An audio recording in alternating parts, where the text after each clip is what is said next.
মন খারাপ করলে কি বৃষ্টি আসা বন্ধ হয়ে যাবে? এই জিনিসটা আপনার আমার কন্ট্রোলে নাই।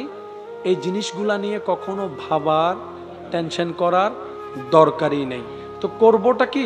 মানুষ তো, মন তো খারাপ হতেই পারে, টেনশন তো লাগতেই পারে। তখন আপনার টেনশনকে আপনি শুনাই দিবেন, মনকে আপনি জানিয়ে দিবেন, সেটাই তো হবে যেটা আমার রব চাইবে। আর রবের চাওয়ার উপর খুশি থাকাই তো বান্দার কাজ। সুতরাং আমি আমার সমস্ত কিছুকে আমার রবের ইচ্ছার উপর ছেড়ে দিয়েছি। সুবহানাল্লাহ। আমি আমার রবের মর্জির উপর ছেড়ে দিয়েছি। কারণ আমার যা আছে আমি ভাবছি আমার, আরে সবগুলাই তো আমার রবের। এমনকি আমার দেহে যা আছে সেটাও আমার রবের। আমি যে রু নিয়ে বেঁচে আছি সেটাও তো আমার রবের। বলেন না সুবহানাল্লাহ। আমি আমার আমাদের বলতে মূলত আসলে কোনো কিছু, সবকিছু হচ্ছে আল্লাহর দেওয়া আমানত। সেজন্য আপনার হাত আপনি চাইলে কাটতে পারবেন না। আপনি চাইলে রাগ করে ক্ষোভ নিয়ে কোনো কিছুর কারণে আপনার শরীর আপনি আঘাত করতে পারবেন না। কারণ আপনার যে হাত আপনি বহন করছেন সেটা আল্লাহর দেওয়া আমানত। আর সেজন্যই তো হাসরের ময়দানে হাত আমাদের বিপক্ষে সাক্ষী দিবে, পা আমাদের বিপক্ষে সাক্ষী দিবে, কান আমাদের বিপক্ষে সাক্ষী দিবে। প্রশ্ন যখন রাখবো, আরে তুই তো আমার ছিলি, আমার হাত, তুই তো আমার পা, আজকে আমার বিপক্ষে চলে গেলি। সেদিন হাত বলবে আমি কখনোই তোমার ছিলাম না, পা বলবে আমি কখনোই তোমার ছিলাম না। আমরা আল্লাহর দেওয়া আমানত হিসাবে তোমার কাছে ছিলাম। রক্তের বন্ধনের সাথে অনেক দূরত্ব চলে এসেছে আমাদের ভিতরে। আজকাল কেউ কারো বাড়িতে তেমন যাওয়া আসা, আর যাবেই বা কেমনে? গেলেই তো বদনাম, গেলেই তো পেঁচ, গেলেই তো এটা। কেউ কারোর সাথে ভালো সম্পর্ক আমরা রাখতে জানছি না, যার কারণে দিন দিন সম্পর্কগুলা দূরত্ব হয়ে যাচ্ছে। তো বেঁচে থাকার তো বেশি দিন আর সুযোগ নেই। যেভাবে অপরিচিত হওয়া শুরু করেছে রক্তের মানুষগুলা, নতুন প্রজন্ম হয়তো অনেক আপন কাছের সম্পর্ককে এখন চিনতেই পারে না, নামটাও জানে না। তা আমরা অনুরোধ রাখবো, যতটুক সম্ভব হয় আল্লাহর রেজার জন্য, আল্লাহর সন্তুষ্টির জন্য আপনি আপনার জায়গা থেকে অতটুক মেনটেন করে সবার সাথে যোগাযোগ সম্পর্ক রাখার চেষ্টা করেন। হ্যাঁ, আপনার সেই সম্পর্ক রাখাকে কেউ যদি দুর্বলতা মনে করে, অন্যভাবে দেখে, মূল্যায়ন না করে, সেটা তার খোদাকে সে জবাব দিবে। আপনি রবের কাছে ক্লিয়ার থাকবেন। আল্লাহ তাআলা আমাদের সবাইকে বুঝার তৌফিক দান করুন। আল্লাহর প্রতি অগাধ বিশ্বাস, তাওয়াক্কুল। ইনশাআল্লাহ বলি। নবী রাহমাতুল লিল আলামিনের প্রতি জানের চাইতে বেশি আদব, ভক্তি, শ্রদ্ধা, ভালোবাসা। আহলে বায়েত সাহাবায়ে ইকরামের প্রতি ভালোবাসা, শ্রদ্ধা। আউলিয়া ইকরামের প্রতি সম্মান। ফরজ, সুন্নত, নফল, ওয়াজিবের সাথে সম্পর্ক। ধৈর্যের সাথে থাকা, সহ্য করা, শুকরিয়ার সাথে রবের দরবারে সিজদা দেওয়া। জীবনে যাই আসুক, যেমনই ঘটুক, মন মতো হোক আর না হোক, রবের প্রতি কখনো নারাজি না রাখা। দিলেও আলহামদুলিল্লাহ, না দিলে ডবল আলহামদুলিল্লাহ বলার মতো একটা মন রাখা। জীবন সুন্দর করে দিবেন কে? আরো জোরে বলেন কে? একটা কথা সর্বদা মাথায় রাখবেন, যা আপনার আমার নিয়ন্ত্রণে নাই তা নিয়ে বেশি ভাবার দরকার নেই। সাজালাম একটা অনুষ্ঠান আমরা, এখন যদি বৃষ্টি আছে, কার সাধ্য আছে ভলিউমের মতো বৃষ্টি কমানো? কারো কোনো ক্ষমতা নাই। দুনিয়ায় যাব, কবর থেকে উঠব, হাসর থেকে যাব, হাসর থেকে যাব জান্নাতের পরে। আপনার জীবন গাড়ি যখন সামনের দিকে যাবে, কবর পাবেন, হাসর পাবেন, জান্নাত পাবেন। এখন অনেকে বলতে পারেন, ভাইয়া জাহান্নাম তো একটা অপশন ছিল, বলেন নাই কেন? আমি বলবো, ভাই আমার রব, আমাদের রব রহমান, তো সেজন্য আর জাহান্নামের কথা বলিনি। আমাদের রব কি? রহমান। আমাদের রব রহিম। আমাদের রব গফফার। আমাদের রব খালিক। আমাদের রব জুল জালাল ওয়াল ইকরাম। আবার এদিকে আমাদের নবী রাহমাতুল লিল আলামিন। সেজন্য জান্নাতের কথাটা একটু আশা বেশি আর কি। কি বলেন আপনারা? বিশ্বাস আছে তো? তাহলে আপনার থেকে জান্নাত পর্যন্ত স্টেশন কয়টা? আবার একটু মনে করি চলেন, কবর, হাসর, জান্নাত। এরপরে আর কোন স্টেশন? এবার আপনার জীবন গাড়িটাকে একটু ব্যাক গিয়ার লাগান। এখন আছেন কোথায়? দুনিয়াতে আসার আগে আপনি আমি ছিলাম আম্মার আম্মার আম্মার পেটে আসার আগে আপনি আমি ছিলাম বাবার পিঠে, বাবার বাবার দুনিয়াতে আসার আগে ছিলাম আম্মার আম্মার পেটে আসার আগে ছিলাম বাবার পিঠে আসার আগে আপনি আমি আমরা সবাই ছিলাম রু জগতে। কয় স্টেশন? ব্যাক গিয়ারে 3 স্টেশন, সামনের গিয়ারে 3 স্টেশন, 3 3 6 দুনিয়া 1 7 কত অঙ্ক মনত রাহম পড়িব তো এতার লাই। কয় স্টেশন? মানবের জীবন কয় স্টেশন? ফেলে আসলাম 3, সামনে আছে 3, মাঝখানে হলো দুনিয়া 3 3 6 1 7।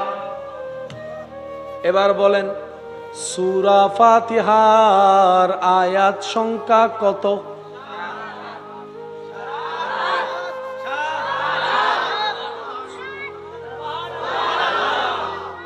আমি বোম মারি দিম দা বাজিবে ছোট হইলে আরো জোর হম পড়িব এন ভাবে সুবহানাল্লাহ হন যেন শয়তানের গালত জোতার বাড়ি পড়ে।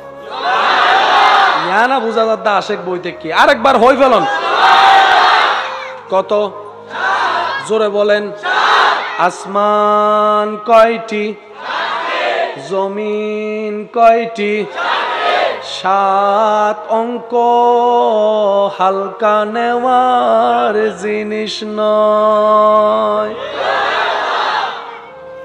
কখনো কি একবার আল্লাহর কাছে জিজ্ঞেস করতে মন চাইছে, আল্লাহ তুমি চাইলে তো 12টা আসমান বানাতে পারতা, 3টাও বানাতে পারতা, আল্লাহ তুমি অঙ্কটা 7-এর অঙ্কে কেন রাখলা? আল্লাহ জমিন কেন তুমি 7টা বানালা? জাহান্নাম কেন 7টা বানালা? জান্নাত কেন 8টা বানালা? এতটুক তো জানি ইয়া রব তোমার প্রত্যেকটা কাজে কোনো না কোনো কারণ, কোনো না কোনো হিকমত আছেই আছে, আছেই আছে, আছেই আছে।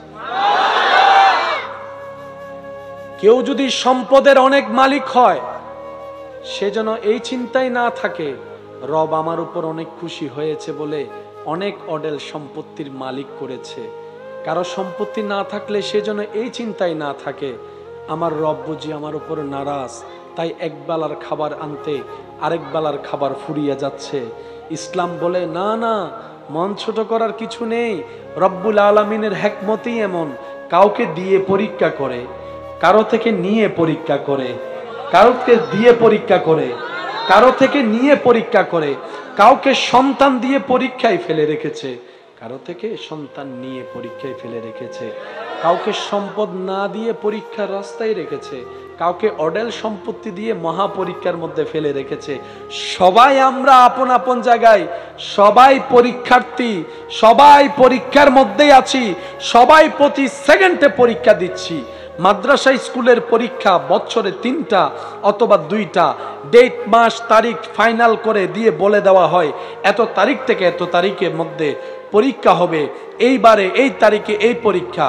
আর দুনিয়ার আল্লাহর বান্দাদের জন্য 24টা ঘন্টার প্রত্যেকটা সেকেন্ডেই পরীক্ষা, প্রত্যেকটা সেকেন্ডেই পরীক্ষা, প্রত্যেকটা সেকেন্ডের মধ্যে পরীক্ষা নেওয়া হচ্ছে এক একজনকে এক একভাবে। এই দুনিয়া হচ্ছে পরীক্ষার জায়গা, আমরা সবাই পরীক্ষার্থী। রেজাল্ট বের হবে হাসরের ময়দানে রবের দরবারে। স্যার কারো বলেন না, স্যার কারো? সবাই পরীক্ষার্থী, সবাই কি? আমরা এত বোকার বোকা, নিজের পরীক্ষার খাতায় কিছু লিখতে না পারলেও জীবন কাটাই ফেলতেছি অন্যের খাতা দেখতে দেখতে। ইতের এই দোষ, ইতের এই ভুল, ইতের এই ভুল, ইতে এটা করছে, এতে ওইটা করছে, ইতে এইতে এইতে এতে কইতে কইতে পরীক্ষার টাইম নিজের খাতায় লেখার কোনো সুযোগ। আর বুদ্ধিমানরা অন্যের লাখিসের দিকে মনোযোগ দেয় না, অন্যের খাতার দিকে মনোযোগ না দিয়ে রবের উপর সর্বোচ্চ ভরসা রেখে নবী রাহমাতুল্লিল আলামিনের আদব প্রেমকে অন্তরে জায়গা দিয়ে নেক আমলের খাতায় নিজে কিছু লেখার চেষ্টা করে, কখনো ইস্তেগফার দিয়ে, কখনো জিকির দিয়ে, কখনো দান দিয়ে, কখনো সদকা দিয়ে, ফরজের পাশাপাশি সুন্নত হয়ে গোপনে গোপনে নফল ইবাদত করে নিজের আমলের খাতাটা নিজেই লিখতে থাকে, পরিপূর্ণ করতে থাকে। এই আশায় জানি আমার এমন কোনো আমল নাই যেটা আমার রবকে খুশি করতে পারে, আমি সেটা বিশ্বাস করি, স্বীকারও করি। আমার আমলে সেই সৌন্দর্য যোগ্যতা নাই, কিন্তু এতটুক তো রবের দরবারে গিয়ে বলতে পারবো, ইয়া রব, তোমাকে রাজি করার মতো কোয়ালিটি ফুল কোনো আমল আমার কাছে নাই, কিন্তু তোমাকে রাজি করার নিয়তে আমি চেষ্টা করে গিয়েছিলাম। আর আপনারা ভালো করে জানেন, যে চেষ্টা করে, বলেন না, যে চেষ্টা করে সে সফল হয়, যে চেষ্টা করে সফল হয়। আর ছাত্র যখন চেষ্টা করে না পারলেও শিক্ষক কখনো তাকে মারধর করে না। শিক্ষক বলে, আমার ছাত্র না পারলো, চেষ্টা তো অন্ত করেছে। আর যে হালি হাতা জমা দিই, যে হালি হাতা জমা দিই নহলে হজ্জে গিললে নমাতে কারো জোর হন আওয়াজ, খালি খাতা জমা দিলে মাইরা জানা নাই। আর যদি কোন রকম না পারলো চেষ্টা করে যান, মোটামুটি একটু মায়া পাওয়ার সুযোগ, ওই চেষ্টাটা অন্তত আমাদের সবার ভিতর থাকতে হবে। আল্লাহ আমাদের বুঝার আমল করার তৌফিক দান করুন। এবার আসেন, চলেন একটু বুঝার চেষ্টা করি। কয়টা স্টেশন? আমাদের গাড়ি শুরু হয়েছে যে স্টেশন থেকে, সে স্টেশনের নাম হচ্ছে রুহের জগৎ, বলেন। আর আমাদের সে স্টেশনের গাড়ি থামবে চিরতরে যে স্টেশনে গিয়ে, সে স্টেশনের নাম জান্নাত, সে স্টেশনের নাম। তাহলে রু জগৎ থেকে শুরু। এখানের ভিতরে অনেকগুলা জগৎ আসছে কি আসে নাই? আমরা কি শেষ হয়েছি? আমরা কি শেষ হয়েছি? মনে রাখবেন, মানুষের রুহের শেষ।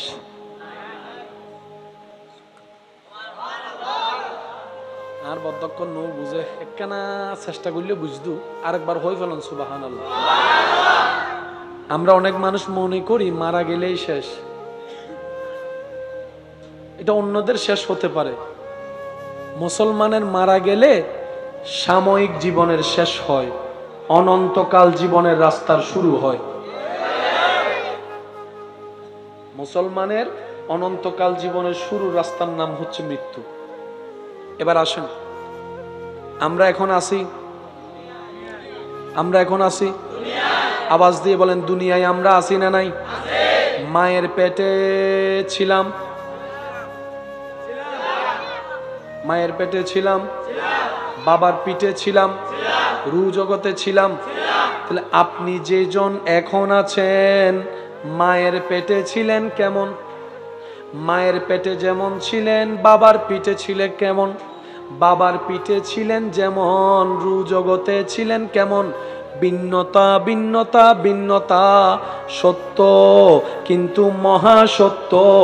যেই আকারে থাকেন না কেন, যেই রূপে থাকেন না কেন, আপনি আপনি ছিলেন। দুনিয়ায় বলেন আমি, দুনিয়ায়, মায়ের পেটে, বাবার পিঠে, রু জগতেও। আরো জোরে, আরো জোরে। এবার আবার বলবো, আমি শব্দটা আপনারা একটু জোরে বলবেন। দুনিয়ায়, মায়ের পেটে, বাবার পিঠে, রু জগতে, কবরে, হাসরে, জান্নাতে। আপনি শুধু রূপ চেঞ্জ হবে। সুবহানাল্লাহ। ভিতরের আপনি আপনিই থাকবেন, বাহিরেরটা কি হবে? জোরে বলেন, বাহিরেরটা কি হবে? দুনিয়ায় আসার পরে ওয়া ওয়া, তখনও আপনি। এখন দাড়ি টাড়ি ভাইকে গেছে, এখনো আপনি। কিন্তু ওই ছবি যদি এখন দেখেন, আপনি নিজেই কইবেন, হাইলা ছিলাম না হালা। এটা আপনারা না বুঝলে আমার ফেসবুক ব্যবহারকারীরা, যুবক ভাইরা বুঝবে। মাঝে মধ্যে মেমোরিজের মধ্যে 4-5 বছর 6 বছর আগের বন্ধুদের সাথে ছবি তোলা, ছবিগুলা মাঝে মধ্যে চলে আসে। 5-6 বছর আগের ছবিগুলা নিজেরটা নিজে দেখে কাশিয়ার নগরে শরম বাদ দেয়, হাতে কিয়া হতো শাসন আর হুল্লা। নিজের ছবি নিজে দেখতে লজ্জা লাগে, নিজের অতীতের ছবি নিজে দেখতে মায়া লাগে, কিন্তু সবাইকে দেখাইতে কি লাগে? লজ্জা লাগে। ওই 20 সালও আপনি, 25 সালও আপনি, নাম পাল্টালো আপনি, হাত ভেঙে গেল আপনি, চেহারা পুড়ে গেল আপনি, পেট পুড়ে গেল আপনি, বরফ হয়ে গেল আপনি, আপনি ঠিক থাকবেন। ওই আপনিটা আসল কে? ওই আপনিটা আসল হচ্ছে আপনার রূহ। সুবহানাল্লাহ। আমি প্রথমে কি হইলাম বদ্দা, ইসলাম জাননতুন বেশি বুঝন দরকার। আরা বুঝি বেল্লা টাইম নদী, আরা শুধু অন্য দোষ তোয়াই দি কি বললান হয় শুধু তোয়া দে ওই ফাল্লা ওই ফাল্লা ওই। সবচাইতে মজার বিষয় কি জানেন? নিজের দোষের দাড়ি পাল্লা দিয়ে অন্যের দোষগুলাকে মাফি। আয় সবাই লাইনে ধর, দোষ কি বল, দোষ কি বল, দোষ কি বল। একজনে বলে যে দাড়ি পাল্লাটা কার? কয়টা আমার। তো তোর নিজের দাড়ি পাল্লায় তো অনেক বাড়ি, তুই আমার গুলা মাফস কেন? কই অন্যের দোষ না দেখলে ফেটের ভাত হজম হয় না। আছে এখানে কিছু সাত দোকানে বসে বসে খামাকা অন্যের নামে কথা বলে। কারো একটা বিয়ের কথা শুনলে, কোন একটা মেয়ে দেখতে আসছে, ছেলে দেখতে আসছে, সে গায়ে ভরে এসে বলবে ভিতরে মায়ে ফাঁসাই তো সুবহানাল্লাহ। ভাই আপনি কেমনে বুঝলেন? আমি বুঝছি মায়ে হওয়ার তো আইনা হইতে লাগবে না, না বাংলাদেশের মায়ে হওয়ার অভাব হয়ে দে আজ আইরা কোনো কাম নাই দিছে কান পরা। আর আমরাও বোকার মতো বাহিরের মানুষের কান পরাগুলো একটু বেশি বিশ্বাস করি। আমি কি বুঝাতে পারছি কথা? সেজন্য আল্লাহ কোরআনের মধ্যে বলেছেন ওয়াইলুল লিকুল্লি হুমাযাতিল লুমাযা। আল্লাহ আমাদের সবাইকে একটু নিজের ভালো বুঝার তৌফিক দান করুন। আর নিজের ভালো সবসময় অন্যের ভালো করার মধ্যেই লুকায়িত থাকে। এতটুক কথা যারা বুঝতে পেরেছেন তারা একবার বলেন মারহাবা। আমি কয়জন? স্টেশন কয়টা? স্টেশন কয়টা? স্টেশন কয়টা? আমি আমি আপনি আপনি কি হাতের কারণে, নাকি পায়ের কারণে, নাকি চোখের কারণে, নাকি রুহের কারণে? আরো জোরে বলেন। কেটে যাচ্ছে কি? কেটে যাচ্ছে কি? সেজন্য সন্তানের হাত পা কেটে গেল, ওই সন্তানকে মা নিজের সন্তানই বলে। সন্তান যদি বিকলাঙ্গ হয় তারপরও মা সন্তানকে নিজের সন্তানই বলে। এবার সুস্থ সন্তান প্রশ্ন রাখলো মার কাছে, মা আমার তো অল বডিতে সব আছে, তার তো চোখ একটা নাই, ঠোঁট একটা বাঁকা, কান একটা নাই, চোখ একটা কানা, পা একটা ল্যাংড়া, তুমি এই বিকলাঙ্গকেও তোমার সন্তান বলছো, আমাকেও তোমার সন্তান বলছো, মা মিলে তো না। তখন মা উত্তর দেয়, তোর দেহটা আমার সন্তান নয়। সুবহানাল্লাহ বলেন। এবার অঙ্কটা একটু মিলাই, যেটাতে শুরু করলাম, যেখান থেকে শুরু সেখানে গিয়ে যে যেখান থেকে আসে সেখানেই ফিরে যেতে হয়। আমরা আল্লাহর কাছ থেকে কি হয়ে এসেছি? জোরে জোরে, আমরা আল্লাহর কাছ থেকে কি হয়ে এসেছি? ওই রুটা হয়ে এসে বাবার পিঠ মায়ের পেট হয়ে দুনিয়াতে এসে তারপরে কবর হয়ে হাসর হয়ে জান্নাতে যখন চলে যাব, যদি আল্লাহ তাআলা আমাদের উপর রাজি হয় তাহলে আমরা দেহ সহিত রূহ নিয়ে যাব। সেজন্য আল্লাহ তাআলা নবীদের শানের মধ্যে জমিনকে হুকুম করেছেন, হে জমিন আমার নবী রাসূলের দেহকে কখনো তোমরা খাবা তো দূরের কথা, স্পর্শ পর্যন্ত করিও না, স্পর্শ পর্যন্ত করিও না। জমিন কার দেহ স্পর্শ করে না? উত্তরটা সহজ, বুঝে নিবেন। জমিনে দেহ রাখার পর জমিন যে দেহের ভিতরে আপন রবের প্রেমের অস্তিত্ব খুঁজে পাবে, জমিন ওই দেহকে কখনো স্পর্শ করে না, মায়া করে আগলায় রাখে। জমিন বলে আমিও যার,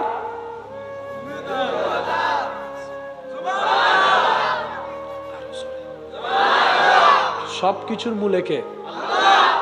এখানে কোনো ফেসার কিছু নাই, সবকিছুর মূলে আল্লাহ। আপনি যখন দেহের ভিতরে আল্লাহর প্রেম নিয়ে যাবেন, আল্লাহর পছন্দ হয়ে যাবেন, জমিন আপনাকে, জমিনে বলবে যে আমিও যার, আমরা আজরাইল কি নিতে আসে? টাকা। আমি যেটা প্রশ্ন করবো আপনারা শুধু বুঝে উত্তর দিবেন। আজরাইল মোবাইল নিতে আসে, কি নিতে জানি আসে? আরো জোরে, আরো জোরে। আমাদের দেহে কি রু ছাড়া আর কিছু নাই? আজরাইল সাহেব, আপনি হাতটা নিয়ে যান, এটার সাথে আমার কোনো লেনদেন নাই, আমি এটা নিব কেন?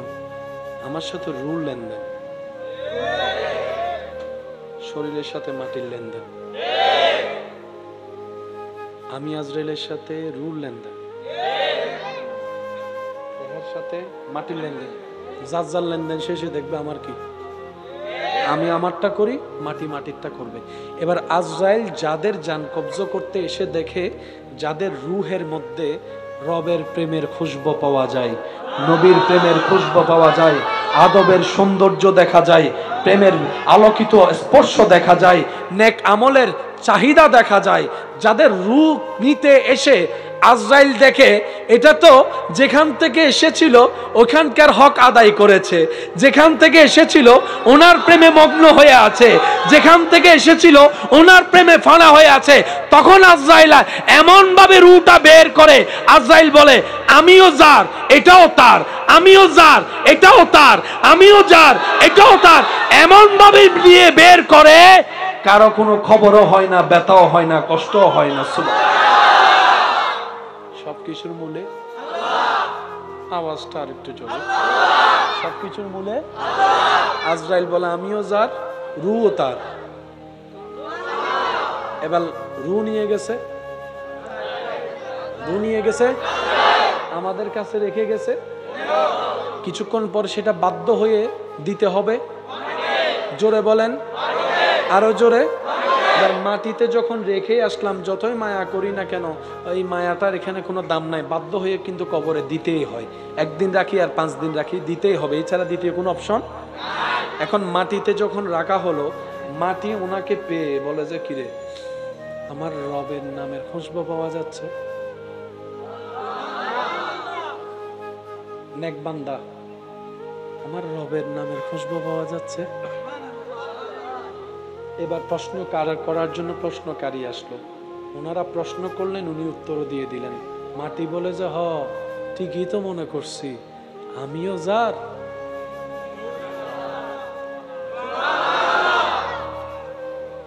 আল্লাহ আমাদেরকে একটু বুঝার তৌফিক দান করুন, ওই সম্মানটা আমাদের সবার নসিবে আল্লাহ দান করুক। আর একটু জোরে, এটা তো অনেক বড় একটা প্রাপ্য পাওয়া, চাওয়া, কি বলেন? মরণটা যদি সুন্দর হয় ঈমানের সাথে, কবরটা যদি আলোকিত হয় ঈমানের নূরে, এর চেয়ে বড় পাওয়া আর কিছু হতে পারে? আওয়াজ দিয়ে বলেন, হতে পারে? আল্লাহ, ও গো আল্লাহ, এসেছো যেখান থেকে ফিরে যাও সেখানে, এসেছি যেখান থেকে ফিরে চলো সেই দিকে, এসেছি যেখান থেকে যেতে হবে সেই দিকে। আপন জিনিস আপন নিরে ভিড়ে, এটাই তো বাস্তবতা। উত্তর হাজির হয়ে গেল, এসেছো আল্লাহর কাছ থেকে, আবার ফিরে চলো আল্লাহর দিকে। তাহলে আমাদের আশাটা কোত্থেকে? একটু জোরে বলেন, আমাদের আশাটা কোত্থেকে? আল্লাহর কাছ থেকে। ফিরে যেতে হবে লরি সরি অদত, লরি সরি অদত, যেখান থেকে শুরু। এবার আমার হাতটা একটু খেয়াল করবেন, যেখান থেকে শুরু, এবার কত গুড়া গুনলাম, ঘুরতে ঘুরতে ফল গে তারপর আবার হঠাৎ করে মোড় একটা আসলো, ওই মোড়ে এমন টার্নিং দিল,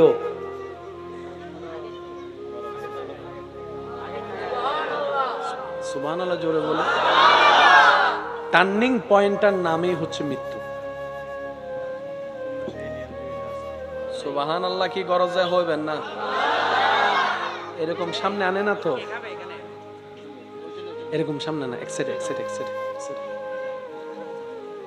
একবার বলি মারহাবা, নয় নয় আরো জোরে। যেখান থেকে আসলাম সেখানেই ফিরে গেলাম, মাঝখানে পড়ছে একটা মোড়, ওই মোড়টার নামেই হচ্ছে মৌত। যে মোড়টা টার্নিং পয়েন্ট দিবে, বাবা একটু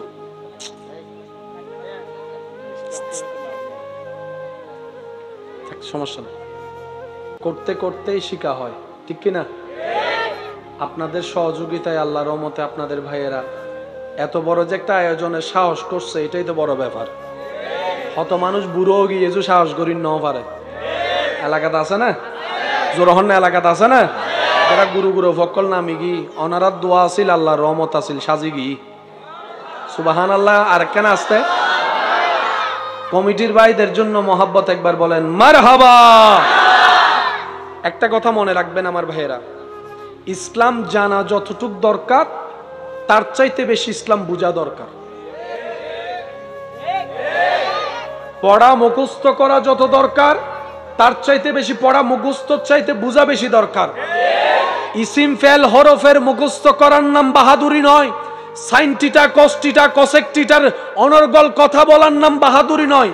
আপনার সামনে অঙ্কের জটিলতা যেমনই আসুক, সেখানে আপনি সমাধান পর্যন্ত যদি আপনি বুঝে উত্তর দিয়ে আসতে পারেন, এটার নাম বাহাদুরি।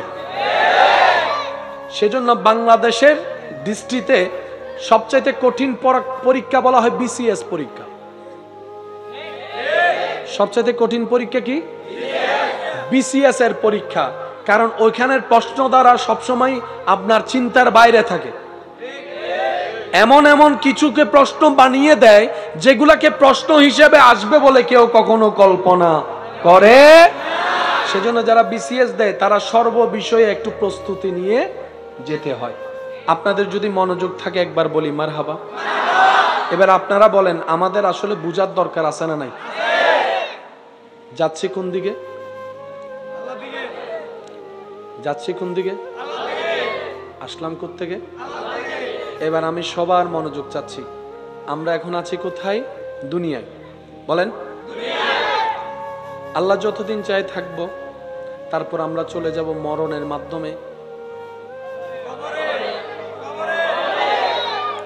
আল্লাহ যতদিন চাই কবরে থাকবো। যেদিন আল্লাহ চাইবে কবর থেকে আমরা বের হই, আমরা উঠে চলে যাব হাসরে। আল্লাহ যতদিন চাই থাকবো, আল্লাহর যদি দয়া হয় আমাদের উপর, আমরা চলে যাব। আমি বলবো না, আপনারা যেটা বলবেন আমি সেটা নিয়ে আগাবো। আমরা চলে যাব জান্নাতের পরে।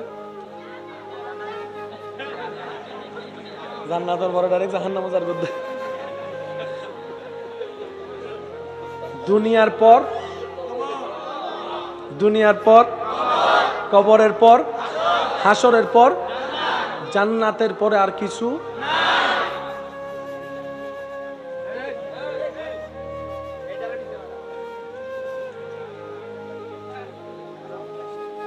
একটু সহযোগিতা লাগবে, একটু সহযোগিতা। আপনারা হয়তো বুঝতে পারছেন যে একটু ভারীর দিকে যাচ্ছি আমরা। একটু গভীরে যাওয়ার চেষ্টা করব, রবের দয়া নিয়ে, ওলামায়ে কেরামের দোয়া নিয়ে, আল্লাহর রহমত নিয়ে। তাহলে আমাদের একটু মনোযোগের দরকার। ছোটরা এরকম দুষ্টামি করবে, এটা স্বাভাবিক। এখানেতে ওদের আনন্দ করার বয়স, ঠিক না? বড় হইলে কি টেনশন, কিন্তু ইতারা বেগুনে জানে ওষুধ, ঘুমের ওষুধ খাইলেও ঘুম যাই না পারে। ইতারা কেন আনন্দ আছে দিতারে দে আর তো বালালার।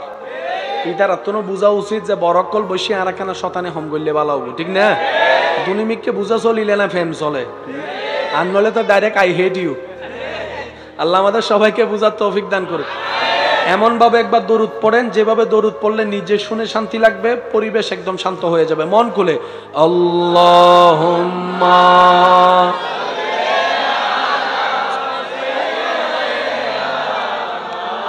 এবার আপনার গাড়িটা শুরু হয়েছে রু জগৎ থেকে, বাবার পিঠ হয়ে, মায়ের পেট হয়ে। রব যেখানে যতদিন চেয়েছেন সে ততদিন আমরা ওখানে ছিলাম। রব চেয়েছে দুনিয়াতে আসতে, এসে গেলাম। ওয়া শব্দ দিয়ে হুয়া শব্দের প্রমাণ রেখে আল্লাহ শব্দের অস্তিত্বের প্রমাণ দিয়ে দিলাম সুবহানাল্লাহ। এবার বড় হতে হতে রব যাকে যতদিন চায় দুনিয়াতে থাকবো, রিজিক যার একটা দানা বাকি থাকবে, মৃত্যু কখনো তাকে স্পর্শ করবে না। এই বিশ্বাসী হয়ে মুসলমান হক পথে সততার সাথে চলতে থাকলো। 2 নম্বরই কখনো করে নাই, কারণ তার বিশ্বাস ছিল আমার রিজিকে যদি থাকে, ভাগ্যে থাকে, পৃথিবীর শেষ প্রান্তে থাকলেও সেটা আমার কাছে আসবে। যদি আমার তকদিরে না থাকে, টেবিলের সামনে খাবার থাকলেও সেটা আমার কখনো পেটের মধ্যে যাবে।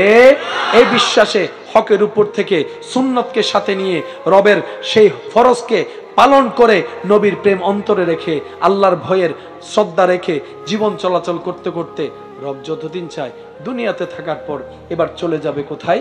কবরের মধ্যে।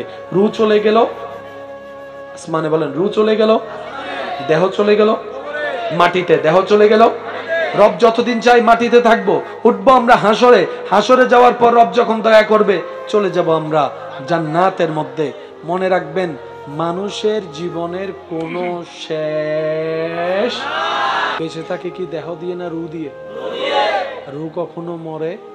সেজন্য আল্লাহ কোরআনের মধ্যে বলেছেন কুল্লু নাফসিন যায়িকাতুল মউত। একটু জোরে বলি না সুবহানাল্লাহ। আল্লাহ বলছেন কুল্লু নাফসিন যায়িকাতুল মউত। যায়িকা চারটা না, বলেন না সুবহানাল্লাহ। এবার আসেন সবকিছুর মূলে, আর একটু জোরে বলেন সবকিছুর মূলে। এসেছি কার থেকে? যাব কার কাছে? সেই আল্লাহ নিজের পরিচয় দেওয়ার জন্য সময়ে সময়ে বান্দাদের কাছে যাদেরকে পাঠিয়েছেন ওনারাই হচ্ছে নবীগণ, ওনারাই হচ্ছে রসুলগণ।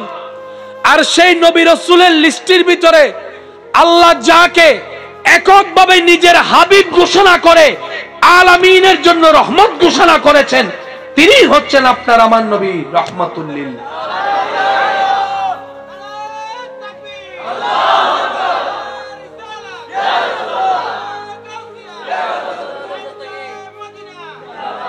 আমার ইমানদার ভাইয়ের আওয়াজ দিয়ে বলবেন সবকিছু কার জন্য? একটু জোরে বলেন না। সমস্ত প্রশংসা কার? সমস্ত সম্পত্তি কার? আমাদের হায়াত, আমাদের মৌত, আমাদের রিজিক, আরো জোরে জোরে বলেন, আমাদের জমিন, আমাদের ঘরবাড়ি, আমাদের স্ত্রী পুত্র, আমাদের মা বাবা, আমাদের সন্তান, আমাদের নাতিপতি, আমাদের মা বাবা, আমাদের দাদা দাদি, আমাদের নানা নানি, সমস্ত পাহাড়, সমস্ত সাগর, আসমান, জমিন, জিব্রাইল, মিকাইল, ইসরাফিল, আজরাইল, ওই আল্লাহ বলে নবী মুস্তাফা আমার। সবকিছু আল্লাহর। আমাদের ভাগ্যটা দেখেন কি সৌভাগ্য আমরা। সবকিছু যার, উনি যাকে নিজের বলছেন সেই নবীকে আমাদেরকে দান করে দিয়েছেন। লাকাদ মান্নাল্লাহু আলাল মুমিনিনা ইয বাআসা ফীহিম রাসূলা। আমি আমার হাবিবকে তোদেরকে দান করতেছি, তোদেরকে দিচ্ছি। কেমন হাবিব জানিস? কেমন হাবিব? আল্লাহ কেমন গো? রব বলে যে ওয়ামা আরসালনাকা ইল্লা রাহমাতাল লিল আলামিন, যাকে আমি রব সমস্ত আলামিনের রহমতের কুঞ্জি চাবি দান করে রহমতের চাদর পরিয়ে দিয়েছে। সুবহানাল্লাহ। ইন্না আতাইনাকাল কাউসার, সমস্ত কুঞ্জির চাবি আমি আল্লাহ নিজেই যার হাতের মধ্যে দান করে দিয়েছি, তিনি নবী রাহমাতুল লিল আলামিন। যেভাবে সেভাবে পাঠাইনি তো, যেমন তেমন করে পাঠাইনি, আমি আল্লাহ উপযুক্ত করেই পাঠিয়েছি। কেমন উপযুক্ত তোরা কল্পনা করতে পারবি না। রব বলে আমি পড়িয়ে দিয়েছি আর রহমান আল্লামাল কোরআন, যেভাবে সেভাবে সাজাই নেই। ইন্না আরসালনাকা শাহিদাও ওয়া মুবাশশিরাও ওয়া নাযীরা ওয়া দাঈয়ান ইলাল্লাহি বিইذনিহি ওয়া সিরাজাম মুনীরা আলাম নাশরাহ লাকা সাদরাক ওয়া ওয়াদানা আনকা উযরাক। অন্যদিকে বলে ওয়া রাফা'না লাকা যিকরাক ওয়া রাফা'না লাকা যিকরাক ওয়া রাফা'না লাকা যিকরাক। আমার হাবিবকে তোদেরকে দান করেছি, যাকে আমি আল্লাহ কখনো ইয়াসিন বলে ডেকেছি, কখনো তোহা বলে ডেকেছি, কখনো ইয়া আইয়ুহাল মুজাম্মিল বলে ডেকেছি, কখনো ইয়া আইয়ুহাল মুদ্দাসসির বলে ডেকেছি। উনি আমার রহমতের নবী, উনি আমার রহমতের নবী। মুমিনদের জন্য যাকে আমি আল্লাহ রউফুর রহিম বানিয়ে দিয়েছি, রউফ রহিম বানিয়ে দিয়েছি। সকল নবী তো অনেক উপরে, নবীদের উপর তো রসুলরা আছে, রসুলের উপর তো উলুল আজম রসুল আছে। আর তোদেরকে আমি আল্লাহ যেই নবী রসুল দান করেছি, উনি হচ্ছেন ইমামুল আম্বিয়া, সমস্ত নবী রসুলের মাথার তাজ। আল্লাহ আমাদের একটু বুঝার তৌফিক দান করে। আপনাদের অনেক কষ্ট দিয়ে দিয়েছি, আমি আর বিরক্ত করব না। আর 5-10 মিনিট আমি শেষ করছি। আপনাদের কষ্ট হচ্ছে সেটাও দেখা যাচ্ছে। আল্লাহ আপনাদের এই মহাব্বতকে কবুল করে। বিরিয়ানির হসব ভাত দিলেও তো হদুন আছে, আইর ভান আল্লাহর হসব। কষ্ট হচ্ছে আপনাদের? কষ্ট হচ্ছে আপনাদের? যেখানে ফিরে যেতে হবে সেই আল্লাহ যাকে পাঠিয়েছেন, তিনি নবী রহমাতুল লিল আলামিন। এবার আসেন, নবীর ভান্ডারে যা আছে সব দিয়েছেন কে? একটু বুঝে শুনে বলেন কে? যিনি সব জানেন তিনি দিয়েছেন। যার ভান্ডারে কমতি নাই উনি দিয়েছেন। তাহলে ভান্ডারটা কেমন হতে পারে? দেনেওয়ালা কত বড় সেটাও তো একটু দেখেন। আল্লাহ তাআলা বলে, আমি আমার নবীকে পরিপূর্ণভাবে সাজিয়ে দিয়েছি। কেউ বিন্দু পরিমাণ, সুই পরিমাণ আঙ্গুল তোলারও কোনো সুযোগ নাই। আল্লাহ আমাদের সবাইকে বুঝার তৌফিক দান করুন। এবার এই কথাটা একটু গোছাই দিই, না হয় আবার আপনারা মিসকনসেপ্টের মধ্যে থেকে যাবেন। মানুষ যখন মারা যায়, রূহ তখন বলে না, রূহ তখন থেকে যায়, বডি থেকে যায়, দেহ অথবা বডি থেকে যায়, চলে যায় কি রূহ। হিসেবে হাজিরা দেওয়ার নিমিত্তে মন প্রাণ উজাড় করে একবার বলি আলহামদুলিল্লাহ, আরেকবার বলি আলহামদুলিল্লাহ। আল্লাহ তাআলা মেহেরবানি করে, দয়া করে আমাদের সবার জীবনের কবিরা সগীরা গুনাহকে মাফ করে দিন। আল্লাহ মেহেরবানি করে আমাদের মা বাবার গুনাহ মাফ করে দিন। আমাদের যত আত্মীয় স্বজন এবং এই এলাকায় যত কবরবাসী এই মুহূর্তে কবরের কঠিন আযাবে কষ্ট পাচ্ছে, প্রত্যেকটি বান্দার দোয়ার উসিলায় রব্বুল আলামিন মেহেরবানি করে প্রত্যেকটি কবরবাসীকে আযাব থেকে মুক্তি দান করুন। সম্মানিত উপস্থিতি, অসুস্থ শরীর নিয়ে ওয়াদা রক্ষার নিমিত্তে উপস্থিত হয়েছি। আল্লাহ পাকের দরবারে ফরিয়াদ, আল্লাহ পাক কবুল করেছেন, উপস্থিত হয়েছি যথাসময়ে। আমি আমার ভালোবাসার ভাইদের কাছে বিনয়ের সাথে, শ্রদ্ধার সাথে, ভালোবাসার সাথে নিবেদন রাখব, যেইটুকু সময় আল্লাহ তাআলা আমি অধমকে বলার সুযোগ দান করবেন, এই সময়টুকু সবাই একটু মনের কান দিয়ে শোনার চেষ্টা করবেন। সবাই বলি ইনশাআল্লাহ। আমি অধমের কোনো শব্দ, কোনো বাক্য, কোনো কথা জোর করে কাউকে গ্রহণ করতে হবে না। তবে আপনার ঈমানি ভাই হিসেবে আবদার করে কথা বলার যে কোটাটুকু আছে, সে আবদারের অধিকার নিয়ে এতটুকু নিবেদন রাখব, প্রত্যেকটি কথা মনের কান দিয়ে শোনার পর নিরপেক্ষ বিচারক হয়ে নিজের বিবেকের আদালতে রেখে বিবেচনা করে দেখবেন। সঠিক যদি মন লাগে গ্রহণ করে নেবেন, ভুল যদি মনে হয় বাদ দিয়ে দিবেন, কোনো সমস্যা নেই। তৃতীয় নাম্বার অনুরোধ, আমাকে একটু আওয়াজ দিয়ে সহযোগিতা করতে হবে। যারা যারা করতে রাজি আছে একবার বলি মারহাবা। আর একটু জোরে। আপনারা নিজেরাও ফ্যান ছাড়া বসেছেন, আপনাদের জন্য আমিও ফ্যান ছাড়া হয়েছে, তো এখন তার তফাৎ নাই, বলেন না? আমিও গামবো, আপনারাও গামবেন। রাজি আছি তো ইনশাআল্লাহ? কষ্ট হবে না তো? আমি আশা রাখবো নীরবতা দিয়ে আশেপাশের যে আপনারা আমাকে একটু সাপোর্ট দেওয়ার চেষ্টা করবেন, কারণ বাহিরের আওয়াজ আসলে মনোযোগ নষ্ট হয়, আর মনোযোগ নষ্ট হলে কথার ধাঁচ নড়ে যাবে। এটা আমার না, যে কারোই হয়। কথা বলেন ঠিক কি না?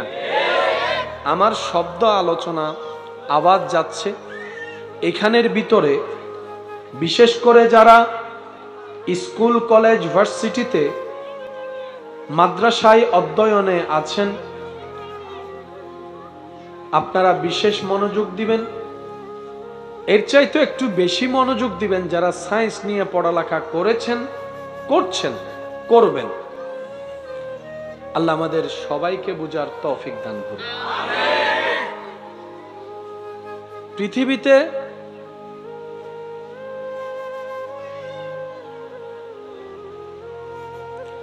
এই পৃথিবীতে কিছু সিস্টেম আছে কি নাই? একটু রিপ্লাই দিতে হবে, আছে কি নাই? আমরা আপনারা মানলেও আছে, না মানলেও আছে। নিয়মের বাহিরে গেলে কাজ, বলেন না, কাজ। আপনি সারা জীবনভর ইনজেকশন মেরে কলব দিয়ে আম গাছ থেকে শাখা বের করে আপনি 12 মাসের আম গাছ লাগাতে পারবেন, কিন্তু বৈশাখ মাসে যে আম ধরে সেই স্বাদ আপনি কখনোই আনতে পারবেন না। একটু জোরে জোরে বলেন। আবার বলছি, মাইকের আওয়াজ এই মুহূর্তে যত দূর যাচ্ছে, যে যেখান থেকে শুনতে পাচ্ছেন গভীর মনোযোগ। ওলামায়ে কেরাম যারা আছেন ওনাদের দোয়াকে আমি অদম মাথার উপর ছাদ বানিয়ে 2-4টি কালিমা বলার চেষ্টা করছি, ওয়ামা তৌফিক ইল্লা বিল্লাহ। একটা হচ্ছে ন্যাচারাল নিয়ম, আর একটা হচ্ছে জোর করে বানানো নিয়ম। একটা হচ্ছে ধান থেকে চাউল, আরেকটা হচ্ছে জোর করে প্লাস্টিক থেকে চাউল। একটা হচ্ছে দেশি মুরগি, আর গইবে না হত এখানে আস্তে করে হ না ভাই। একটা হচ্ছে দেশি মুরগি, আরেকটা আপনি যতই ব্রয়লার ফার্মের মুরগি যতই মশলা দিয়ে রান্না করেন না কেন, দেশি মুরগির ঝোলের স্বাদ original, always original. Original always. আপনি যতই প্রসাধনী মাখেন না কেন, বাবা বাবা, যতই আপনি স্টাইল করেন না কেন, প্রসাধনী মাখেন না কেন, দিন শেষে সে চেহারায় ফিরতে হবে যে চেহারাটা আপনার রব আপনাকে দান করেছে। কোন মানুষের পক্ষে 2টা দিন লাগাতার মেকআপ রাখা সম্ভব? বলেন না সম্ভব? সম্ভব। অরিজিনালে ফিরতেই হবে, আসলে আসতেই হবে, মূলে ফেরত আসতে। লরি সরি অদত এ সিডেঙ্গে নাই ফানলার তো সিডেঙ্গে থাইলে আওয়াজে বিলে ছোড়ক হইতো মেজাইন না গোস্ত হইন না আওয়াজ না নাইবে কেন বড় হবো তো। লরি সরি অদত এই 5 জন হই তার গুণ রোহিঙ্গে ফানলার কেন জোর আহম পড়িব। লরি সরি অদত ইল্লাল্লাহ। সিডেঙ্গে বহুত হতা আছে, জিন ডিকশনারি তোয়াইলেও ব্যাখ্যা হইতো নু। অনে যদি আরা দিনবার লরি সরি তুয়ন পাইতেন ন। সিডেঙ্গে ভাষা তো হয়তো গেলে 6-7 ভাষার ডিকশনারি এক জায়গাত লাইব, কারণ লরি সরি বে এক ভাষা, ইল্লাল্লাহ আরেক ভাষা, মদদি আরেক ভাষা, অতডল্য ভাষা মিলিয়ে এক ভাষা তৈরি ই বলতি সিডেঙ্গে ভাষা। বেগুনে চাইনিজর হতা দহিয়ের আ হইতা হে, আর চাইনিজ সকলে সিডেঙ্গে সকলের ভাষা উনি আ হইতা হে। ঠিক না বেঠিকে কেন জোর হ না এনে বোঝ জনে ঠিক হইতো না স্যার হতা আরা তো মেড ইন কুমিল্লে। হ্যাঁ আরেকজন হতা আইতো না মেড ইন নোয়াহালি জাপান। আঁকা ঠিক হইতাম আহইতে বদ্দা তুই সিডাঙ্গ থাকতে থাকতে তোমার 80% সিডিং গি তুই এখন হই বেলে তারিব এবেলা আওয়াজ দে হ। ঠিক না বে ঠিক? মাশাআল্লাহ, আরো জোরে হন। প্রত্যেকটা কিছু একদিন না একদিন মূলে ফিরে আসবেই। তো চট্টগ্রামের ভাষায় আমাদের মুরব্বীর একটা কথা বলেন, জাতের মেয়ে কালো ভালো। তো জাতের মেয়ে বলতে, জাতের ছেলে বলতে কি বুঝ? বাবা বাবা, এই যে সমন্বয়ক,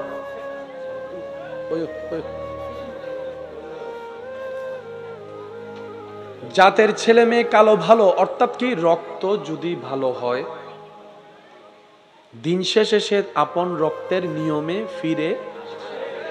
বলেন না, এই কথায় কারো কোনো দ্বিমত? যে যেখানেই দৌড়াক, ঘুড়ি যত দিকেই দৌড়াক, বাতাসের তালে নাড়া যার হাতে, টানতে যখন থাকবে ঘুড়ি 10 মাইল দূর থেকে হলেও আপন গতিতে আপন জায়গায় ফিরে আসতে হবে। আপনি যদি সেই ঘুড়ির জায়গাটা একটু ফেলে, আপনি যদি এখন বর্তমানে যা ওই যে কি জানে ড্রোন, আপনি রিমোট যেখান থেকে ছাড়বেন, ড্রোনটা ঘুরে অন্য জায়গায় ঘুরে গেল, আবার সেই সুইচটা টিপ দেওয়ার পরে সে জায়গায় এসে থামে যে জায়গা থেকে সে উড্ডয়ন করেছিল। এবার আমি প্রশ্ন করব, আপনারা একটু বুঝে বুঝে উত্তর দিবেন। ঘুড়ি উড়েছিল কোত্থেকে, আসলো সে জায়গায়। ড্রোন উঠলো যেখান থেকে, আসলো, বলেন না, আসলো। প্রত্যেকটা কিছু আপন জায়গায় ফিরে আসে, আসতেই হয়। এটাই বাস্তবতা, এটাই সত্য, মানি কিংবা না মানি এটাই বাস্তব। এবার প্রশ্ন তো একটা থেকে যায়, তাহলে আমরা ফিরবো কোথায়? আসলাম কোত্থেকে? এখন তো কেউ চিটাঙে ঘুরছি, কেউ ঢাকায় ঘুরছি, একদিন তো ফিরতে হবে। তা আসলাম কোত্থেকে, যে ফিরবো আমরা কোথায়, প্রশ্নটা তো রয়ে যায়। এবার সেজন্য আপনাদের এলাকায় মানুষ মারা গেলে একটা দোয়া পড়ে কোরআনুল কারীম থেকে, ইন্না লিল্লাহে ইন্না লিল্লাহে ইন্না লিল্লাহে। আওয়াজ দিয়ে বলুন, ইন্না লিল্লাহে ইন্না লিল্লাহে ওয়া ইন্না ইলাইহির রাজিউন। এই রু একটা, দুইয়ে মিলে আপনি এক। বাবা বাবা বলেন,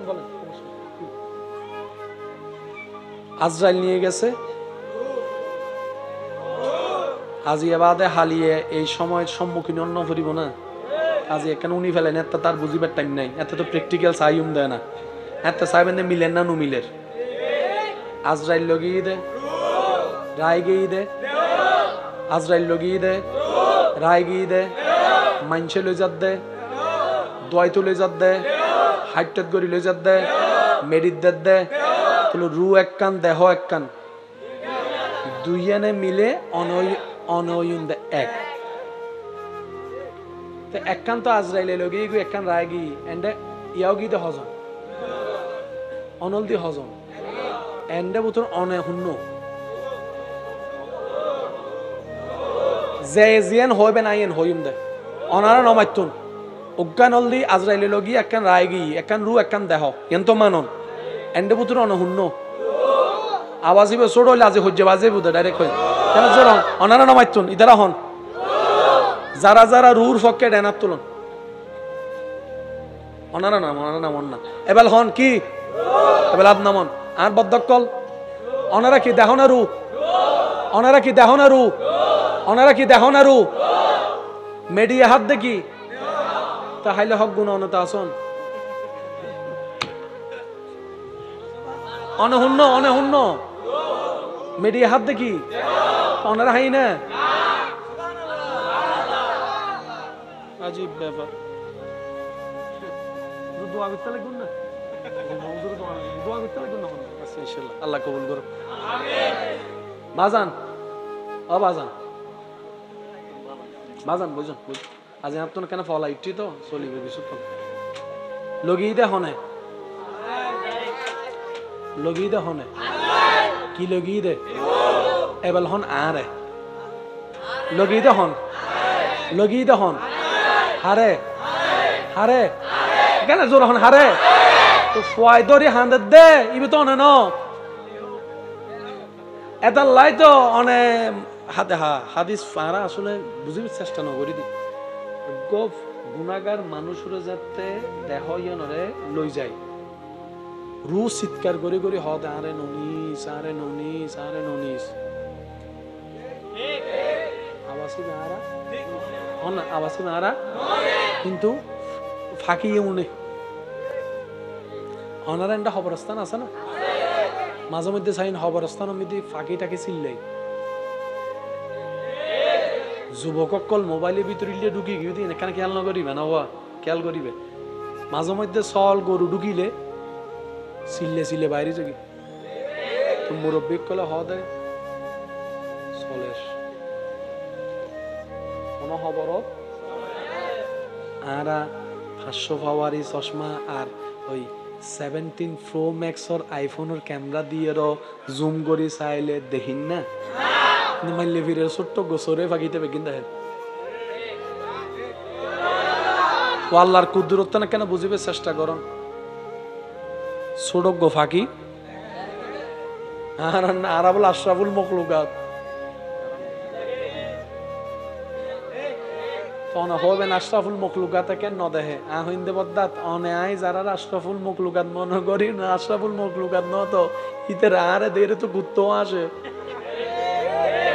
অস্বীকার করি তারিবেন না কুত্তই হদে তোরা না মানুষ মারে বাদ ন দে তুই না মানুষ আর আশরাফুল মখলুকাত ন আশরাফুল মখলুকাত হন সাহাবায়ে কেরাম আশরাফুল মখলুকাত হন আহলে বাইত আশরাফুল মখলুকাত আউলিয়ায়ে কেরাম আর আশরাফুল মখলুকাত হইবে ফরম লই দি ফরম এ নমাতে আরো জোরে আর আইজু আশরাফুল মখলুকাত আই অন্য ভারি অনরার কেন আই ন জানি আর নাম যারা আশরাফুল মখলুকাত অন্য অফান তারা না কেন ডেনার তুলন না বাজি আর আইজু ইত্তেজি না আর আইজু মানুষ ওই বুঝুন না বালিশা লগে গুদা অনারা হনে জোর হন না রায় গিয়ে দে ইন হাইলে হব হ্যাঁ যদি অনে বালান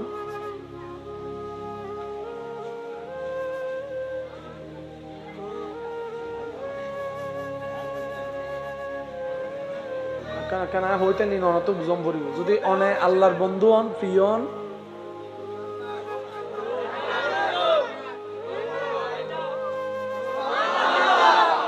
তো হাদিসুত হদ্দে প্রথমে কোরআন আলা ইন্না আউলিয়া আল্লাহ লা খাউফুন আলাইহিম ওয়ালা হুম ইয়াহজানুন কোরআনের আয়াত ওয়ালা তাকুলু লিমান ইউকতালু ফি সাবিলিল্লাহি আমওয়াত মরানো হইস আল্লাহ হারে হদ্দে যারা প্রেমত শহীদ হই আল্লাহ ইবের তো 8 টাং হাড়া বেগিন নিয়ে টেস্ট ন চলের ডাক্তার 3 আইয়ের আই পরীক্ষা করি চাই হার্ট বিটও নাই ফালসও নাই কিচ্ছু নাই আল্লাহ বিজ্ঞানে হদ্দে মরা ডাক্তারে হদ্দে মরা সায়েন্সে হদ্দে মরা ল্যাবে হদ্দে মরা আল্লাহ হদ্দে আই হইদি মরা ন আর বন্দা জিন্দা জিন্দা জিন্দা এ ফ্যাস লাগিয়ে দিই আর সুগত মরা মানি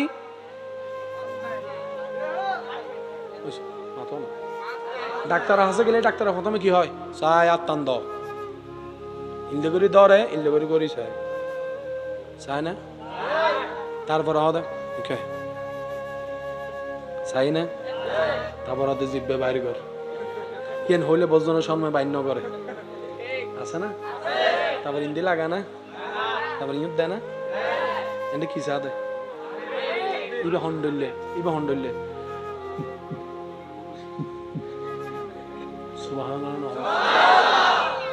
আজি সহ্য চলিব দেবা আজি হর আরো জোর রহম করব সুবহানাল্লাহ অনারা বিরক্ত হইতে কোন ফান লাভ হইবে আওয়াজ কেন শোন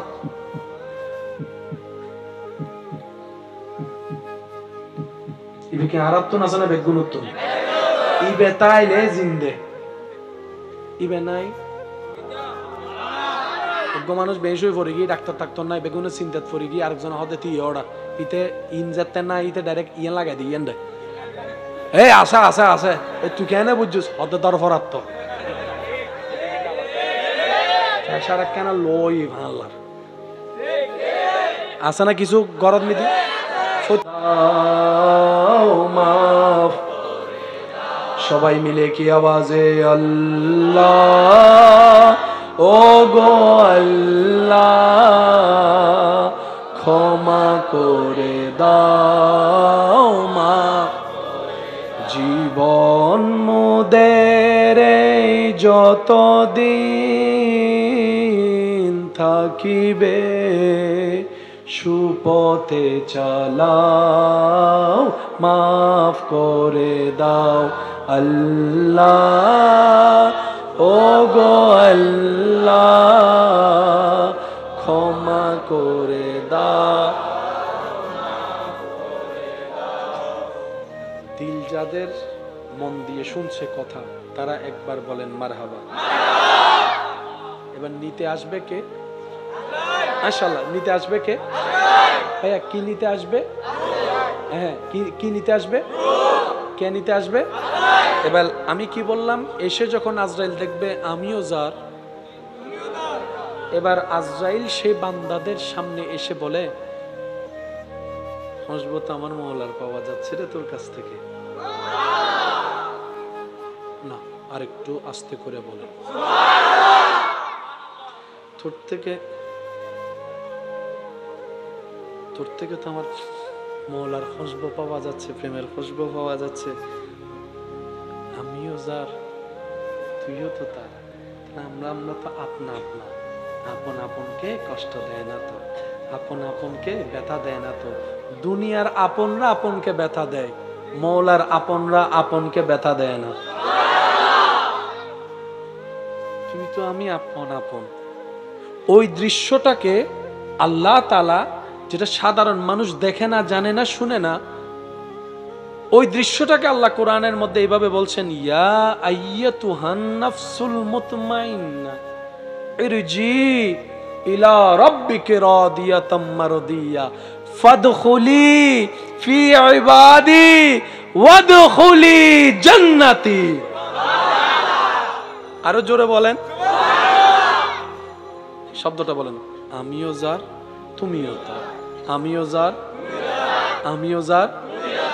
আমিও যার তিনিও একজন তুমিও যা তার তিনিও একজন সবকিছুর মূলে আওয়াজ দিয়ে বলেন একজন তিনি কে লিল্লাহে এভরিথিং ফর আল্লাহ সবকিছু আল্লাহর জন্য এখানে দ্বিতীয় কোনো অপশন বলেন দ্বিতীয় কোনো অপশন প্রথমেরটা না বুঝলে আমরা পরেরটা মিসিং করে ফেলবো সেজন্য আমি অনেক শব্দ অনেক কথাগুলোকে বারবার বলছি যেন আপনাদের এখান থেকে ঢুকে এখানে একটু এত কথা তো আর মনে থাকবে না এটা মনে রাখেন আমি যার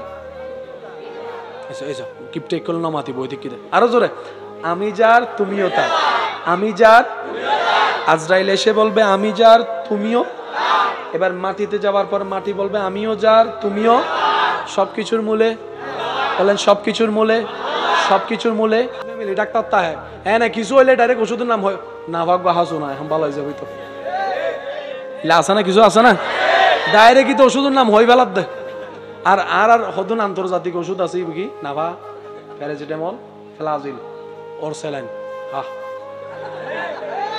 আছে না আর সিডেঙ্গা বাসাত অক্কল রোগের ওষুধ হতো হুন্নরে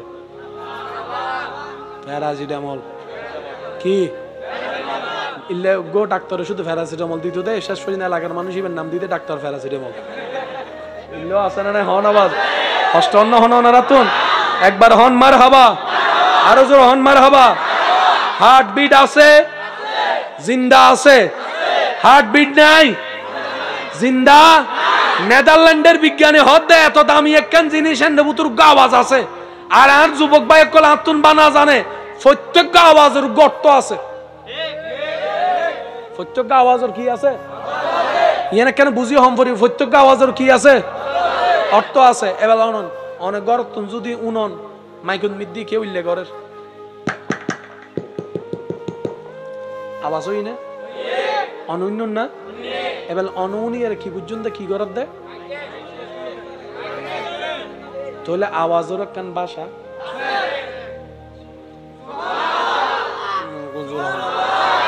আওয়াজের কান অর্থ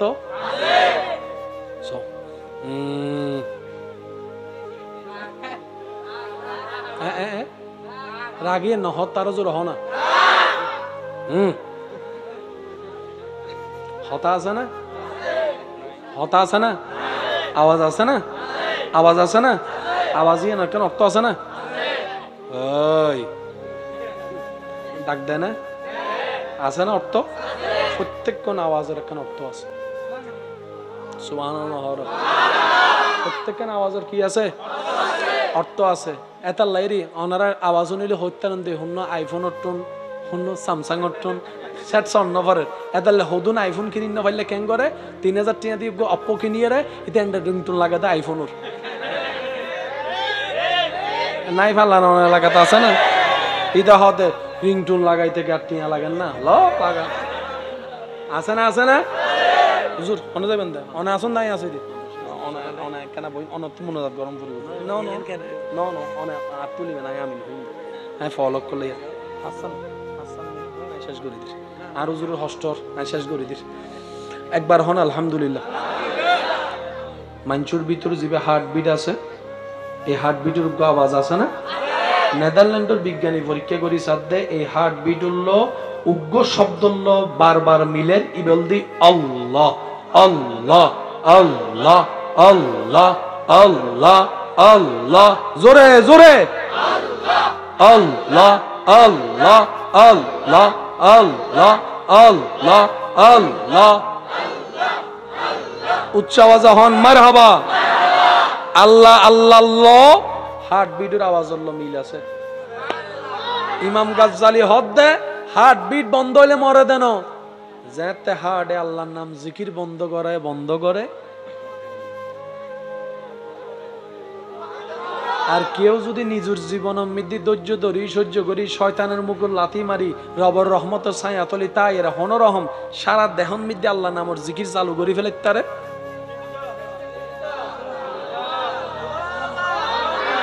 আর একটু জোরে আলাম্বিয়াউ লা ইয়ামুতুন দর করি হন না সুবহানাল্লাহ আতাল্লাই ইমানদার ভাই শেষ ভালো যার সব ভালো তার অনেক কষ্ট করে আয়োজনটুকু হয়েছে এতটুক যাবে হয়তো কমিটির ভাইরাও কল্পনা করে নাই ওনাদের যেই চেষ্টা ছিল আল্লাহ সহযোগিতা করেছেন সবার দোয়া ভালোবাসায় এই মাহফিলে এসে যাদের অন্তর খুশি হয়েছে তারা একবার বলেন মারহাবা আর একটু আস্তে করে বলেন মারহাবা আমার ভাইয়েরা কয়েকটা জিনিস মাথায় রাখলে আমাদের জীবন সহজ হয়ে যাবে